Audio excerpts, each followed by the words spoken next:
Bonjour, je suis Sylvain Gire, je suis le responsable d'Arte Radio. Alors, première question. Aujourd'hui, quelles sont les tendances du marché du podcast en France ? J'ai la chance de travailler dans le service public, donc je suis assez indifférent aux tendances du marché. Tout ce que je peux dire, c'est que s'il y a de l'argent à gagner en faisant du podcast, c'est en faisant après autre chose que du podcast. Une adaptation de votre podcast en livre, en série télé, en documentaire audiovisuel. Le marché du podcast a explosé lors de la crise liée au Covid-19. S'agit-il d'un effet d'accélération et d'une tendance durable ? Je pense que s'agit-il d'un effet d'accélération ou d'une tendance durable ? Je ne sais pas. Oui, c'est vrai. Les audiences d'Arte Radio ont commencé à monter en janvier 2020, mais elles ont explosé en mars, avril et mai 2020 avec plusieurs facteurs. Il y a une tendance durable. Le podcast est... À la fois, on peut dire qu'il n'invente rien par rapport à la radio, mais c'est faux. C'est une nouvelle adresse, c'est une nouvelle complicité qu'on entretient avec l'auditeur. Ce sont de nouvelles voix, ce sont des thèmes qui n'étaient pas abordés dans les médias mainstream, on va dire. Et donc, il y a une tendance durable à l'écoute. L'écoute, c'est ce qui nous constitue en tant qu'être humain. Le podcast a de beaux jours devant lui. Quels sont les nouveaux formats, les innovations en la matière ?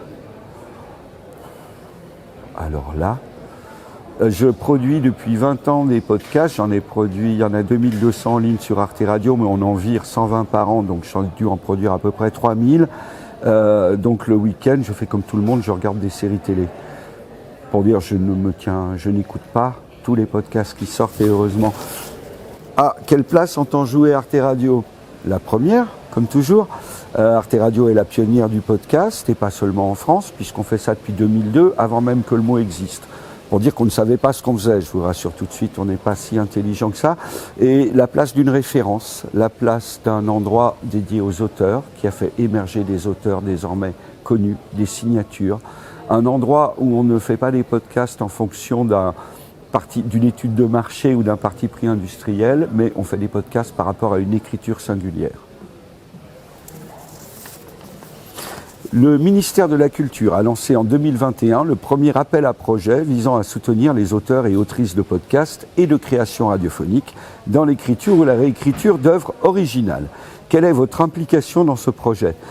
J'ai eu la chance de faire partie du jury avec 12 confrères et consoeurs, enfin des gens qui étaient des producteurs, des auteurs, des diffuseurs et une ou deux personnalités qualifiées.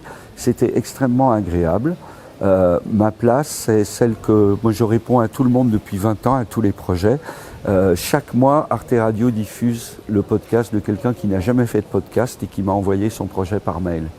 Et les grands auteurs d'Arte Radio ont souvent commencé avec nous. Certains avaient déjà travaillé en radio, notamment sur France Culture ou d'autres radios, mais la plupart ont commencé avec nous. C'est formidable que le ministère de la Culture aide la création radiophonique et le podcast. C'est la seule forme d'art et d'expression qui n'était pas aidée jusqu'à présent par les pouvoirs publics. C'est donc un apport tout à fait bienvenu. Et le fait que ce soit une aide à l'écriture permet justement à des voix nouvelles d'émerger, à des écritures nouvelles d'émerger en dehors de trop de préoccupations du marché qui fait son travail de son côté.